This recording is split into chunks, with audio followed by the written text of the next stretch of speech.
지난달에 또 적금을 해약했습니다. 46번째 적금 통장이었어요. 제 이름은 박정수입니다. 올해로 68살이 되었고 작년에 40년 직장 생활을 마치고 정년퇴직을 했습니다. 사실 정확히 말하면 희망퇴직이었어요. 회사에서 1년 앞당겨 나가면 퇴직금에 특별 위로금을 더해준다고 해서 고민 끝에 결정했습니다. 어차피 1년 뒤엔 나가야 하는데 조금이라도 더 받을 수 있다면 그게 낫지 않겠어요? 퇴직금은 1억 8천만 원이 나왔습니다. 위로금까지 합쳐서요. 국민연금은 월 123만 원씩 나옵니다. 기초연금은 국민연금 때문에 못 받고요. 퇴직할 때만 해도 이 정도면 여생을 편안하게 보낼 수 있을 거라고 생각했습니다.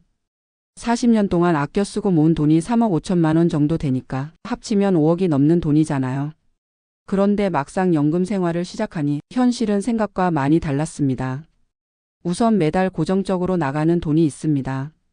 관리비 25만 원, 전기요금, 가스요금 합쳐서 15만 원, 휴대폰 요금 4만 원씩 2대면 8만 원, 인터넷 4만 원, 케이블 TV 3만 원. 여기까지만 해도 55만 원이에요. 그 다음엔 보험료입니다. 안보험 13만 원, 실손보험 9만 원, 종신보험 20만 원, 운전자 보험 5만 원. 보험료만 47만 원이 나갑니다. 여기에 식비가 있죠. 아내와 둘이서 아무리 아껴 먹어도 월 100만 원은 듭니다. 쌀값, 반찬값, 과일값. 요즘 물가가 얼마나 올랐는지 아세요? 파 한 단에 3천 원이에요. 병원비도 만만치 않습니다. 저는 고혈압에 당뇨가 있어서 매달 약값만 10만 원, 아내는 관절염 때문에 물리치료를 받는데 이것도 한 달에 20만 원씩 나갑니다. 이렇게 대충 계산해도 매달 330만 원이 나가는데 국민연금은 123만 원밖에 안 나오니 매달 200만 원 이상씩 적자인 거예요. 그래서 적금을 깨기 시작했습니다. 처음엔 일시적인 거라고 생각했어요. 퇴직하고 적응하는 기간이니까 몇 달 정도는 어쩔 수 없다고.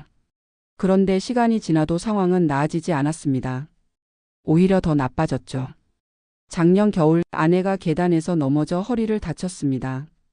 MRI 찍고 입원하고 수술하는데 1,500만 원이 나갔어요. 실손보험에서 일부는 돌려받았지만 그래도 600만 원은 제 주머니에서 나갔습니다.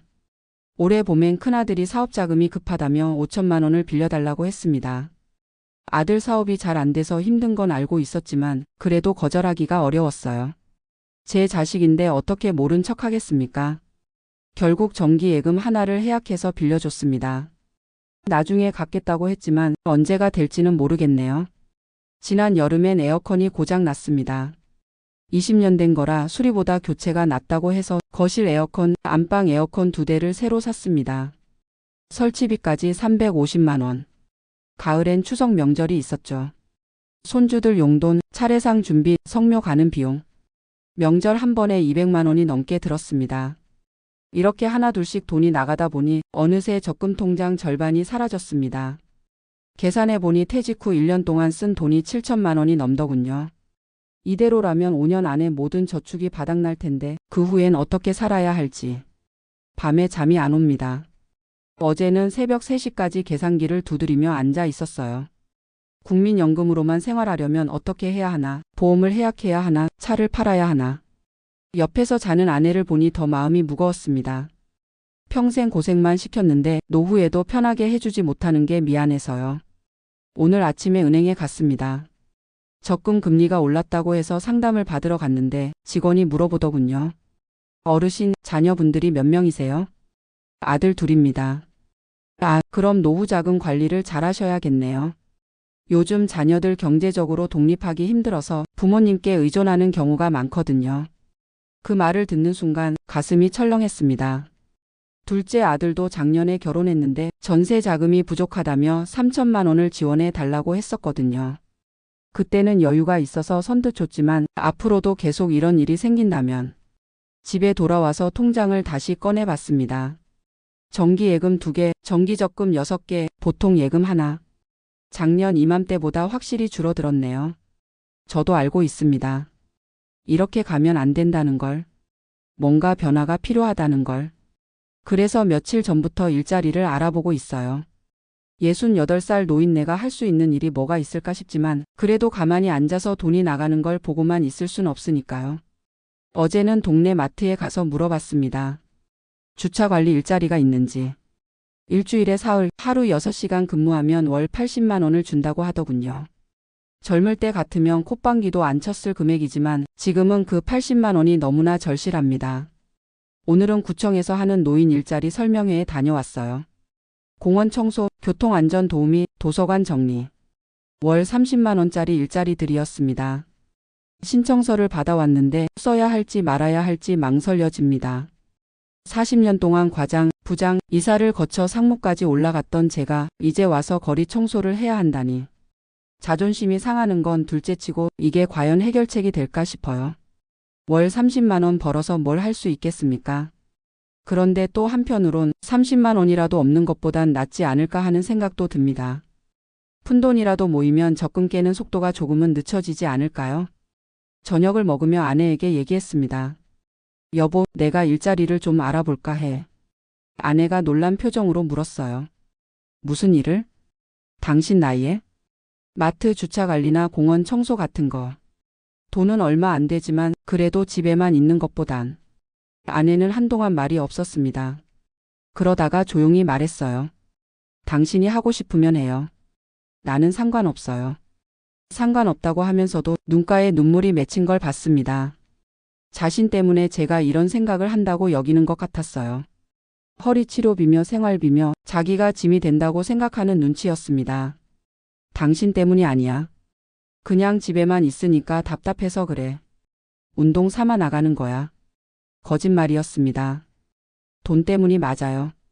하지만 아내 앞에서는 그런 내색을 할 수 없었습니다. 밤 11시가 넘었는데도 잠이 오지 않네요.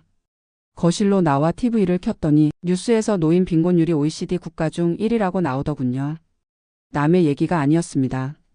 바로 제 얘기였어요. 평생 열심히 일했는데 노후엔 이렇게 돈 걱정을 해야 하다니. 억울하기도 하고 서럽기도 합니다. 내일은 은행에 가서 보험을 하나 해약할 생각입니다.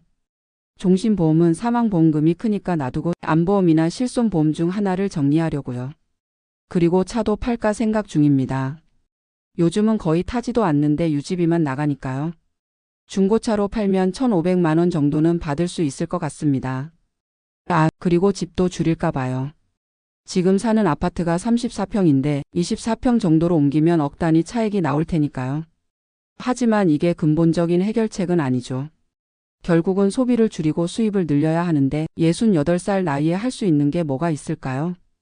요즘 가끔 생각합니다. 내가 90살까지 산다면 앞으로 22년을 더 살아야 하는데 과연 그때까지 버틸 수 있을까? 아니, 버틴다고 해도 그게 사는 거라고 할 수 있을까? 돈 걱정에 쪼들리며 하루하루 연명하는 게 과연 삶일까요? 어제는 오랜만에 등산을 갔습니다. 동네 뒷산인데 정상에 오르니 도시가 한눈에 내려다 보이더군요. 저 아래 어딘가에 제 집이 있고 그 집엔 아내가 있고 통장엔 줄어드는 돈이 있고.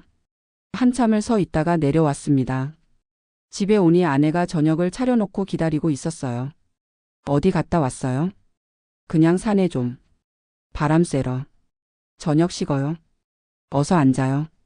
밥상 앞에 앉으니 문득 이런 생각이 들었습니다. 그래도 난 행복한 사람이구나. 건강한 아내가 있고 따뜻한 집이 있고 먹을 것이 있으니까. 돈이 줄어드는 건 속상하지만 그래도 아직은 남은 게 있으니까. 조금씩 아껴 쓰면 어떻게든 되지 않을까. 하지만 마음 한구석엔 여전히 불안이 남아 있습니다. 만약 큰 병이라도 걸리면? 아들들이 또 돈을 빌려달라고 하면? 집값이 폭락하면? 이런 생각을 하면 가슴이 답답해집니다. 오늘도 적금 통장을 꺼내봤어요. 남은 통장이 5개. 작년엔 11개였는데 이번 달에도 1개를 더 깨야 할 것 같습니다. 관리비랑 공과금이 밀렸거든요. 깰 때마다 마음이 아픕니다. 이 돈들이 다 떨어지면 그 다음엔 정말로 어떻게 해야 할까요? 내일은 구청에 가서 노인 일자리 신청서를 낼 생각입니다.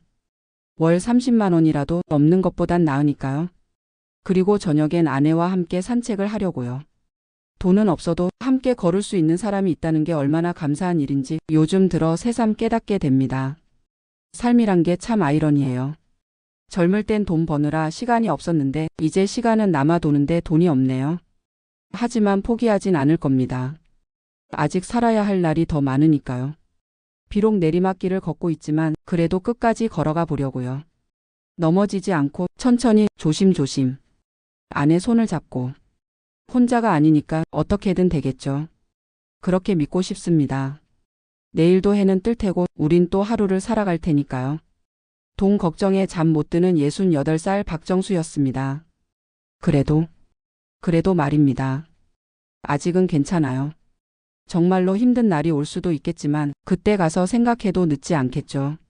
지금은 그저 오늘 하루를 감사하며 살아가려고 합니다. 그게 제가 할 수 있는 전부니까요.